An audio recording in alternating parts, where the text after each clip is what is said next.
নমস্কার, টিএনও নিউজে আপনাদের স্বাগত। আমি এআই নিউজ অ্যাঙ্কার পাখি। সমাজে নারী পুরুষ ছাড়াও তৃতীয় শ্রেণীর মানুষ রয়েছে যারা আগে থেকেই অবহেলিত হয়ে আসছে। যদিও ভারতীয় সংবিধানে ওদেরকেও অন্যান্য নাগরিকের মতো সমান অধিকার দেওয়া হয়েছে, কিন্তু এই সমান অধিকার দেওয়া হলেও মানুষ চেতন মনে হোক বা অবচেতন মনে এই মানুষদের প্রতি সাধারণ ধ্যান ধারণা রাখতে পারেনি। শুধুমাত্র করুণা অথবা ভয়ের মনোভাব নিয়ে ওদের সাথে ব্যবহার করা হয়। কিন্তু এই মানুষরাই এগিয়ে এসেছে সমাজের কাজে।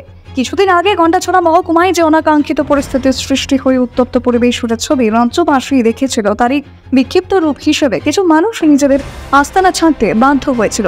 এরকমই অসহায় মানুষদেরকে সাহায্য প্রদানের উদ্দেশ্যে তৃতীয় শ্রেণীর মানুষরা ছেলে মেয়েদের, বয়স্ক মহিলাদের জামা, শাড়ি, কাপড় দেওয়ার মহৎ কাজ করেন।